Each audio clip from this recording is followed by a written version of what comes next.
2월 1일입니다. 또 한 달이 훌쩍 지나갔는데 이번 2월 달에도 여러분들 모두가 하나님의 은혜가 충만한 그런 여러분들 다 되시길 소망합니다. 또 감기 걸리지 마시고 모두가 다 건강하셔서 이 마지막 때 하나님께 크게 쓰임받고 영광 올려드리는 그런 우리 모두가 되기를 소망합니다.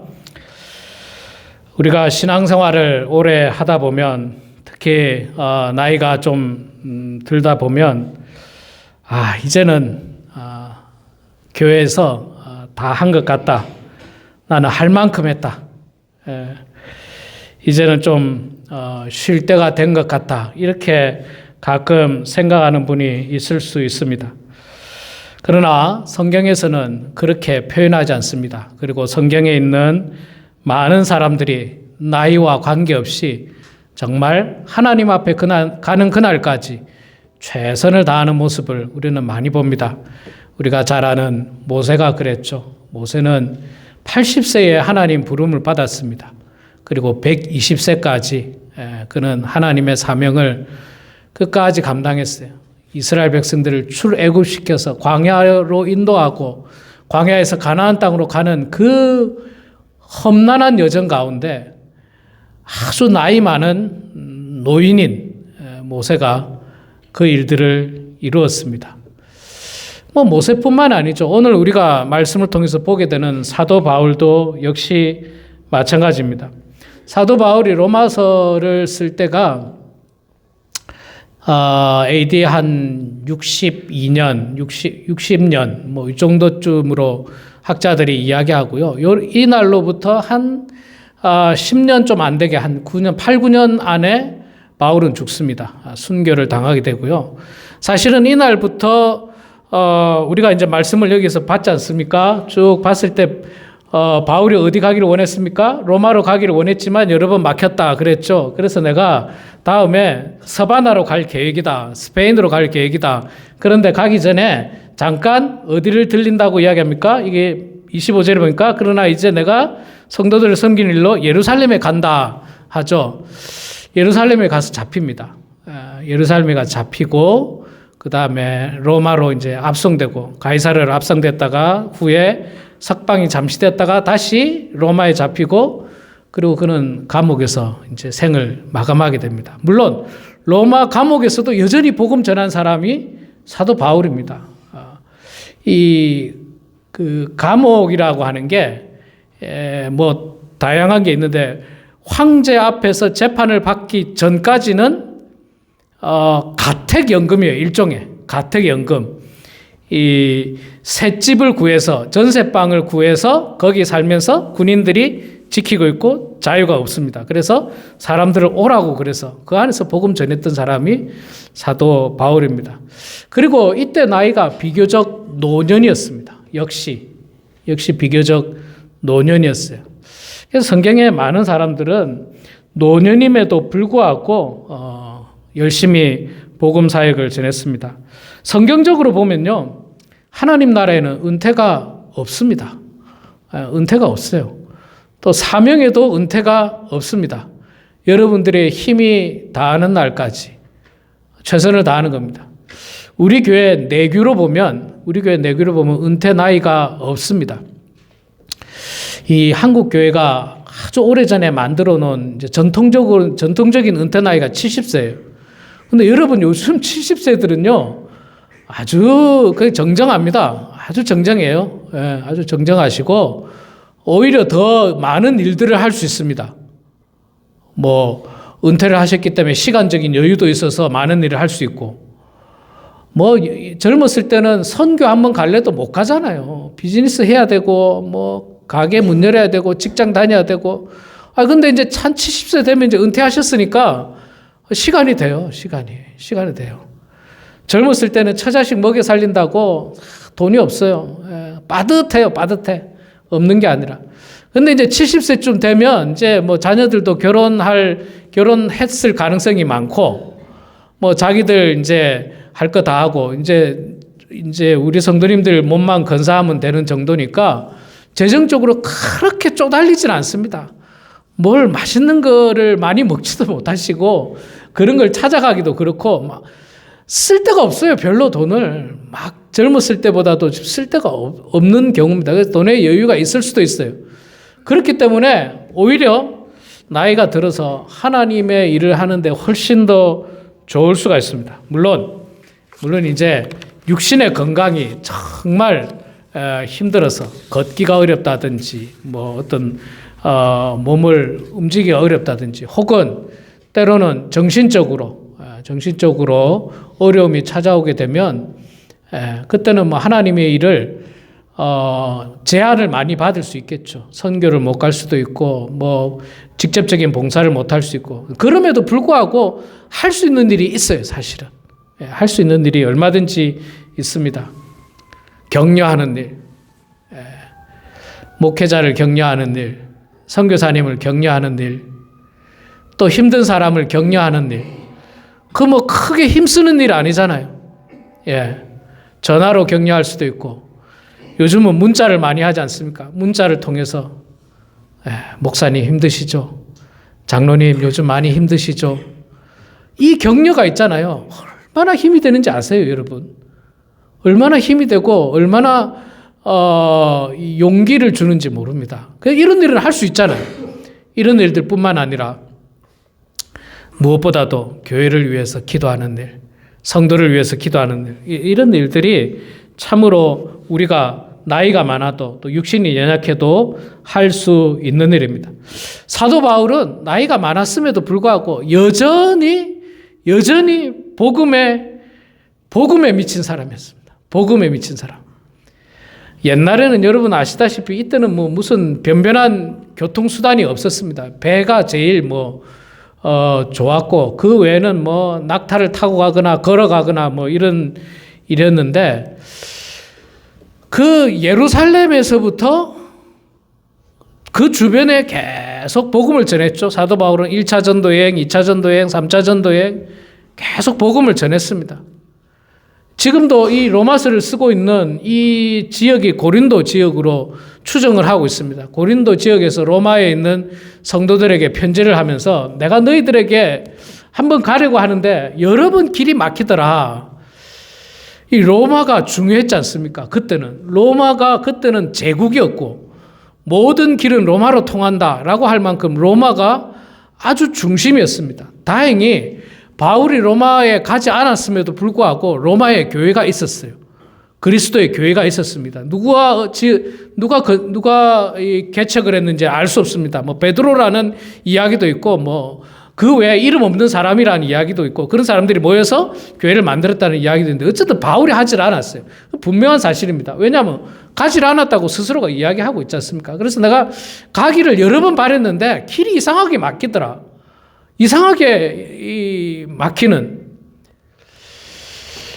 이상하게 길이 막히는 건요, 다 하나님의 뜻이에요. 하나님의 뜻입니다.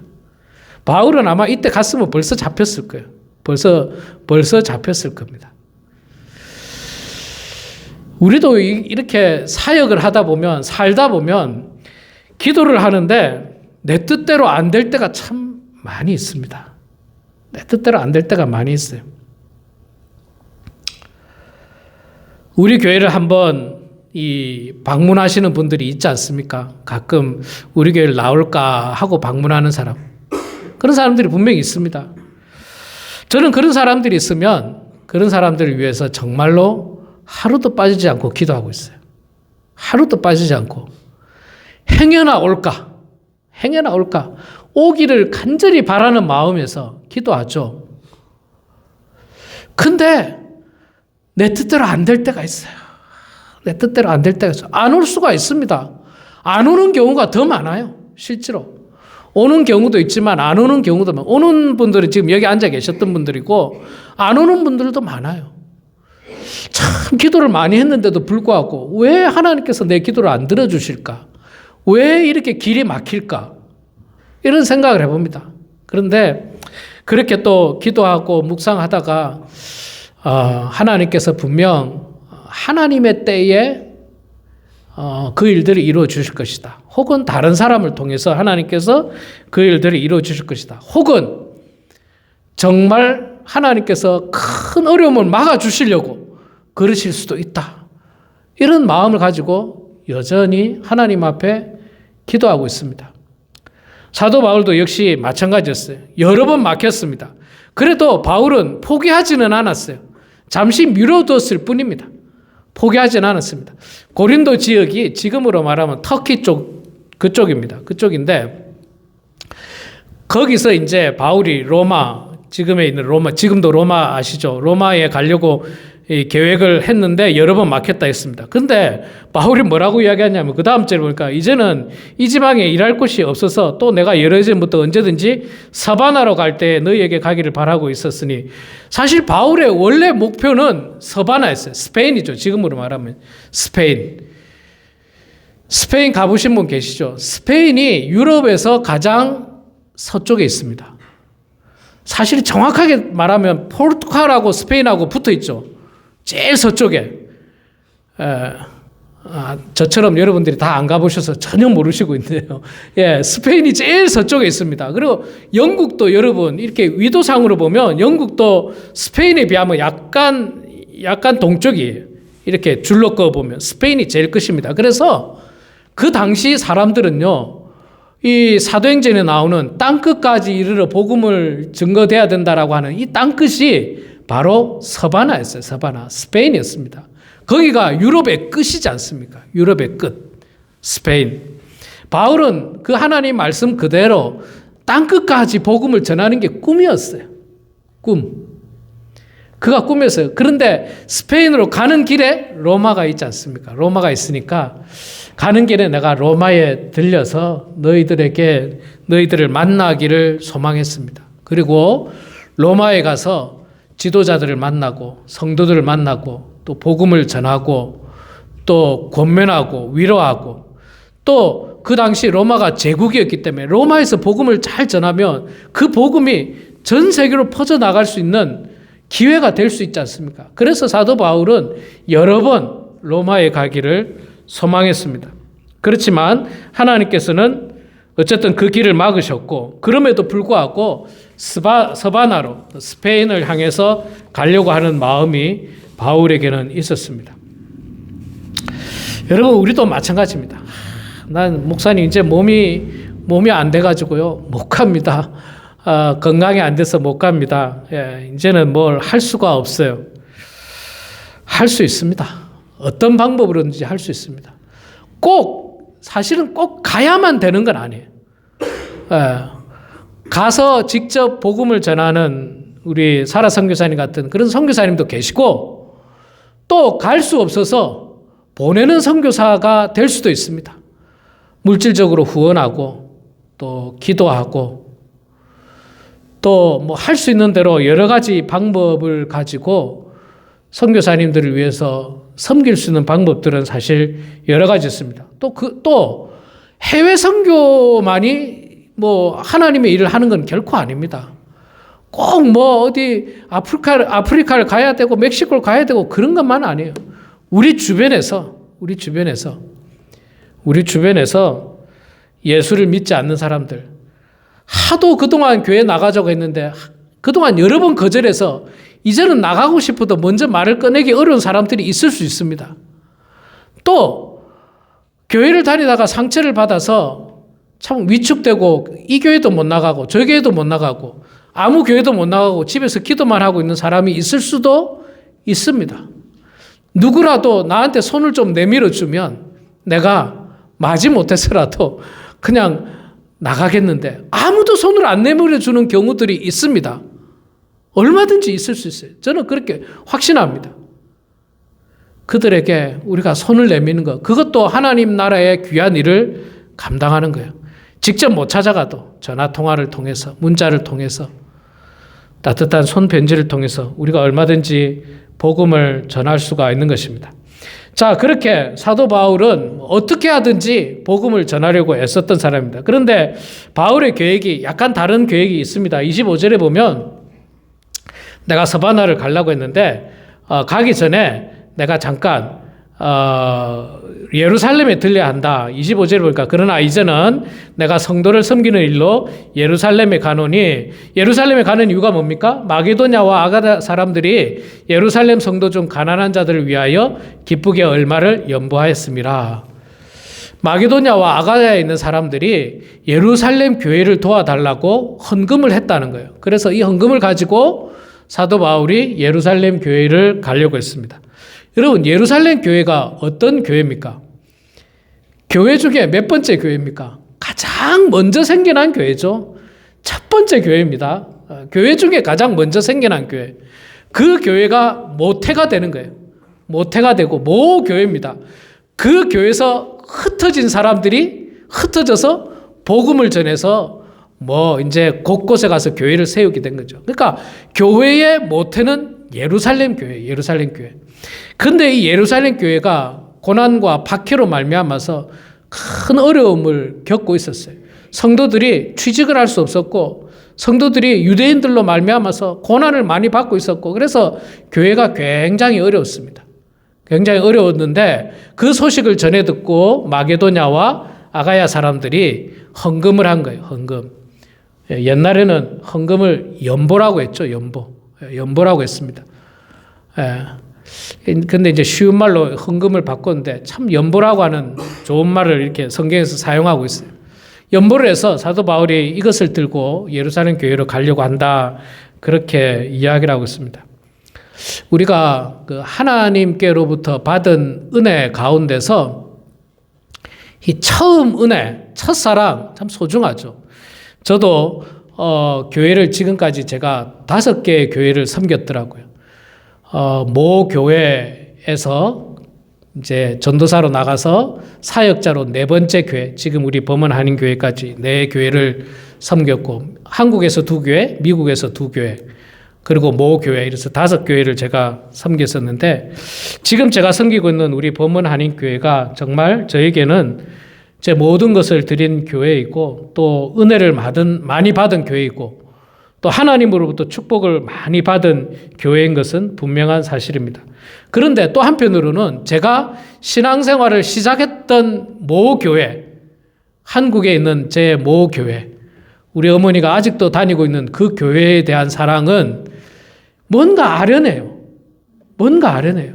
제가 한국을 방문할 때마다 모 교회를 매번 갑니다. 매번 가는데 갈 때마다 두근두근거리고 가슴이 벅차고 감사하고 눈물만 계속 나요. 어르신들 뵐 때마다 눈물 나고, 저를 위해서 기도해 주셨던 교회학교 선생님들, 또 같이 놀았던 친구들, 그런 형제들을 그 교회 가면 만나지 않습니까? 만나고, 아버님 묘지에 가면, 아버님 묘지가 그 교회 묘지거든요. 영도교회 묘지니까 그 교회 묘지 가면 그 묘지에 아는 분들의 이름이 너무 많아요.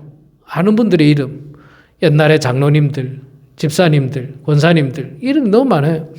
그래서 갈 때마다 제가 뭉클합니다. 그리고 제가 어린 시절 다녔던 그 교회에 대한 사랑을 잊지를 못해요. 그래서 언젠가 제가 나중에 은퇴를 하고 나서 언젠가 기회가 된다면 마지막으로 모 교회 가서 내가 작은 일이라도 봉사를 해야 되겠다. 받은 은혜를 조금이라도 갚아야 되겠다. 저에게는 그 모 교회가 예루살렘 교회인 거예요. 예루살렘 교회.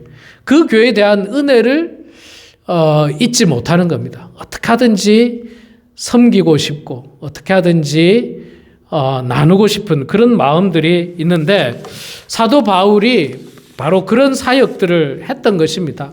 예루살렘 교회의 어려움들을 사람들에게 이야기해주고, 또 그 사람들이 헌금하게 하고 그 헌금을 또 예루살렘 교회에 전달하는 일들을 했습니다.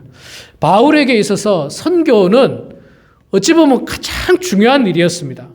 그런데 오늘 이 말씀을 통해서 보면요, 선교도 중요하지만 또한 구제도 중요하다는 것을 깨닫게 됩니다. 구제와 은혜를 갚는 것, 예루살렘 교회 가난한 성도들을 위해서, 예루살렘 교회의 어려움을 위해서 돕는 것, 그것도 선교만큼이나 훌륭한 사명이고 사역이 있습니다.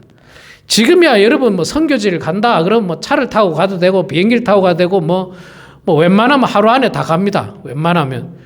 그런데 여러분 이때는요 터키에서 예루살렘까지 걸어간다고 생각해 보세요. 터키에서 예루살렘까지. 이거 보통 거리가 아니에요. 이 간다는 거는 거리도 거리지만 그때는 뭐 치안이 없으니까 강도들이 또 많아요. 그러니까 목숨을 걸고 가야 되는 거예요. 전부 다. 복음을 전하러 가는 것도 목숨을 걸고 가야 되는 거고, 뭐 선교나 뭐 구제하기 위해서 예루살렘 교회 간다. 이게 뭐 자동차 타고 비행기 타고 저절로 가지는 게 아닙니다. 목숨 걸고 그 헌금을 들고 가야 하는 정말 어려운 일입니다.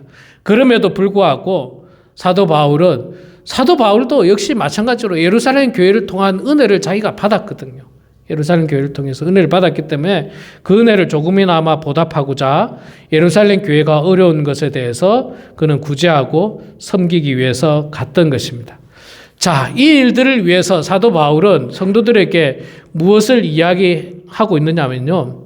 30절에 그렇게 형제들아 내가 우리 주 예수 그리스도와 성령의 사랑으로 말미암아 너희를 권하노니 뭘 권합니까? 너희 기도에 나와 힘을 같이 하여 나를 위하여 하나님께 빌어. 뭡니까? 뭘 권면하고 있어요? 나를 위해서 기도해 달라는 거 아닙니까? 기도해 달라. 기도해야죠. 예루살렘 가는 것도 죽음을 각오하고 가야 되고 서바나로 가는 것도 죽음을 각오하고 가야 되고 이게 보통 일이 아닌 겁니다. 31절에 구체적으로 기도해야 될 내용이 나오죠. 나로 유대에서 순종하지 아니하는 자들로부터 건짐을 받게 하시고 보호해 달라는 거죠. 유대인들로부터. 또 예루살렘에 대하여 내가 섬기는 일을 성도들이 받아들일 만하게 하고 이 헌금을 잘 전달해서 귀하게 또 사용될 수 있게 해달라 하고 나로 하나님의 뜻을 따라 기쁨으로 너에게 나아가 너희와 함께 편히 쉬게 하리라. 사도 바울은 그렇게 기도 요청을 하나님 앞 성도들에게 했던 것입니다. 나를 위해서 기도해달라. 목사님, 저는 기도밖에 할 게 없습니다. 기도밖에가 아닙니다. 기도 때문에 그 일들이 이루어질 수 있습니다. 모세가 이스라엘 백성들이 아말렉과의 전쟁에서 어떻게 해서 승리했습니까? 그가 손을 들고 기도했을 때 이스라엘은 승리했습니다. 군사력이 강력해서 승리한 게 아니에요. 이스라엘 백성들이 뛰어나서 힘이 세서 승리한 게 아닙니다. 하나님 앞에 기도할 때 그 전쟁에서 이겼습니다. 초대교회가 기도할 때 감옥문이 열렸습니다. 초대교회가 기도할 때 감옥문이 열리고 베드로가 나올 수 있었던 것입니다. 기도로 말미암아 그 일들이 이루어지는 겁니다. 교회 역사는요, 언제나 기도로 시작됩니다. 기도로 시작돼요. 여러분, 우리는 특별히 지금 미국 땅을 위해서 기도해야 될 때입니다. 얼마나 여러분 보시다시피 분열과 다툼과 폭력이 난무하고 있습니까? 특히 우리는 다 이민자이지 않습니까? 이민자. 우리가 이민자지 않습니까? 어떤 것이 과연 하나님이 기뻐하시는 것인지, 어떤 것이 과연 미국 땅이 이 하나님 앞에 영광이 되고 전 세계인들로부터 사랑과 존경을 받을 수 있을 것인가를 생각해 보면 분명히 우리가 이 땅을 위해서 기도해야 된다는 사실은 분명한 사실일 것입니다. 이 미국 땅을 위해서 기도하는 것뿐만 아니라 우리 교회를 위해서도 기도해야 돼요. 우리 교회를 위해서도. 지금 미국 교회, 이민 교회, 한국 교회 말할 것도 없이 점점 성도의 숫자가 줄어가고 있습니다. 여러분, 우리 교회만 연세 많은 분들이 있는 게 아니에요. 숫자가 작은 교회들은요, 다 나이 많은 분들만 있어요. 이민교회는 더더욱 그렇습니다. 더더욱. 왜냐하면 젊은 사람 중에 좀 신앙생활 한다는 사람 미국 교회 가거나 아니면 자녀가 있으니까 큰 교회 가요. 작은 교회 안 갑니다. 그럴 여력도 안 되고 시스템도 안 됩니다. 그게 현실이에요. 한국 교회도 별반 다르지 않습니다. 큰 교회를 제외하고는요, 다 교회들이 전부 연세 많은 사람들밖에 없습니다. 젊은 사람들이 없어요. 30대, 40대가 없습니다. 아예 없어요. 제가 볼 때는 대단히 큰 위기입니다. 정말로 큰 위기. 한때 90년대 중반, 90년대 초중반에는 대한민국 인구의 25%가 기독교인이란 말이 많았었습니다. 지금은 대략적으로 판단하기를 19% 좀 안 된다고 그래요. 18% 굉장히 많이 줄은 거죠. 그리고 앞으로 10년, 15년, 20년 후에는 어마어마하게 떨어질 거라니, 훅 떨어질 거라는 이야기가 나요. 10%로 떨어질 가능성이 많다는 이야기가 많이 나옵니다. 지금의 연세 많으신 분들이 10년 있다가 20년 있다가 돌아가시고 나서 그 후에 교회를 위해서 기도해야 돼요. 정말 중요할 때입니다. 가정을 위해서도 기도해야 됩니다. 가정을 위해서. 이 가정이 얼마나 그 분열이 심합니까? 얼마나 이 가정이 참 무너지고 안타까운 일들이 많이 생깁니까? 또 가정 안에서의 그 따뜻한 사랑과 정이 점점 없어지는 시대가 되어버렸어요. 성경에서 말씀하시는 그 시대하고 정말 비슷합니다. 그 말세에는 고통한 때가 이르리니 사람들은 자기를 사랑하고 무정하고, 그런 이야기가 디모데후서 3장에 나오지 않습니까? 말세에 그런 현상들이 일어난다는 거예요. 자녀가 부모를 대적하고 그런 일들이 다 일어난다는 겁니다. 그래서 우리는 가정을 위해서도 기도해야 됩니다. 이 기도하는 일은 뭐 육신이 건강이 좀 나빠도 얼마든지 할 수 있습니다. 목회자를 위해서도 기도해야 되겠죠. 목회자도 있잖아요. 열심히 기도하면서 하나님의 일들을 하려고 하는데 때로는 자꾸 힘이 빠질 때도 있어요. 때로는 좀 뭔가 열심히 해보고 싶은데 안 될 때, 성경 공부를 주중에도 한번 하고 주일에도 하고 막 이러고 싶어요. 사실 제가 광고 드렸지 않습니까? 근데 안 돼요. 잘 안 돼. 잘 안 됩니다. 성도의 숫자도 작고 또 뭐 여러 가지로 이유로 말미암아서. 그래서 목회자를 위해서도 기도해 주는 것이 필요합니다. 자, 마지막 33절에 사도 바울은 이렇게 말씀을 하고 마칩니다. 평강의 하나님께서 너희 모든 사람과 함께 계실지어다. 결국에는 하나님의 평강이 우리 가운데 임해야 됩니다. 하나님의 평강이 이 땅을 움직이고 있는 위정자들에게 임해야 됩니다. 돈이나 숫자가 그들 머리에 임하는 것이 아니라 하나님의 평강이 임해야 됩니다. 교회도 역시 마찬가지입니다. 선교지도 역시 마찬가지입니다. 우리 선교사님들 얼마나 힘들겠어요. 선교지에서. 여기에서 목회하는 것보다 제가 볼 때는 100배는 힘들 것입니다. 얼마나 힘들겠어요. 사실은 여러분, 목회자인 저에게는요, 선교사님들의 편지들이 굉장히 많이 옵니다. 이메일로. 고정적으로 오시는, 저한테 이메일로 연락 오는 분이 여러 분 계세요. 과거에 우리가 섬겼던 미얀마의 조현저 목사님, 또 우리 어딥니까? 네팔의 그 목사님도 계속 저한테 선교 편지 와요. 심지어 알지도 못하는 분들한테도 선교 편지가 계속 옵니다. 제가 가끔 읽어봐요. 이렇게 쭉 읽어보면 참 선교지에서 어렵겠다. 어떻게 저렇게 복음을 전할까? 사진 가끔 찍어서 보내는 거 보면 정말 이 지저분한 환경 속에서 선교사님들이 그렇게 수고하시는 그런 모습을 보면서 하나님의 평강이 임하지 않으면, 하나님께서 함께하지 않으면 아마도 불가능하겠다. 그런 생각을 많이 하게 됩니다. 우리 사랑하는 성도 여러분, 우리는 대단히 혼란스러운 시대에 살고 있고 기독교 역사상, 교회 역사상 가장 위기 가운데 살아가고 있습니다. 위기 가운데 살아가고 있는 분명한 사실에 우리는 있습니다. 우리는 이 나라를 위해서 기도하고 이 교회를 위해서 기도하고 다음 세대를 위해서 열심히 기도해야 됩니다. 그들이 하나님 말씀 듣고 복음의 사람으로 변화될 수 있도록 기도해야 될 것입니다. 말씀을 맺고자 합니다. 오늘 하나님께서 우리들에게 주시는 로마서 15장 22절부터의 말씀은 우리들에게 하나님의 사명을 멈추지 말라고 이야기하십니다. 중단하지 말라고 이야기하십니다. 힘들다고 포기하지 말라고 이야기하십니다. 그리고 사랑으로 섬기라고 말씀합니다. 그리고 기도로 함께 싸우라고 이야기합니다. 기도는 영적인 싸움입니다. 영적인 전쟁입니다. 저는 우리 교회를 위해서 날마다 기도할 겁니다. 새벽마다 기도할 겁니다. 우리 교회 한 번 들렸던 성도를 위해서라도 여전히 기도할 것입니다. 이 자리들이 채워지도록 무엇보다도 죽어가는 영혼들이 교회 출석함으로 말미암아 예수 그리스도를 믿고 우리가 함께 천국 갈 수 있기를 소망하면서 여전히 기도할 것입니다. 그래서 마지막 날에 우리가 하나님 앞에 섰을 때 이 음성을 듣기를 소망합니다. 잘하였도다 착하고 충성된 종아. 비록 교회는 작다 할지라도, 비록 내가 이룬 것이 어마어마하지 않다 할지라도 하나님 앞에 섰을 때 애썼다 착하고 충성된 종아. 이런 칭찬을 듣는 우리 모두가 되길 주의 이름으로 축원합니다.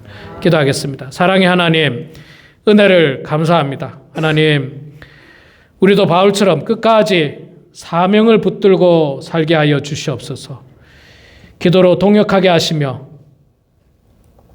남은 생애가 복음의 통로가 되게 하여 주시며 평강의 하나님을 붙들고 살아가는 우리 사랑하는 모든 성도들이 다 되게 하여 주시옵소서. 그리하여 우리가 언젠가는 주님 앞에 서게 되는 그날이 있을 텐데 그때 하나님으로부터 모두가 칭찬받게 하시고 축복받게 하시고 하나님의 기쁨이 되는 우리 모두가 되게 하여 주시옵소서.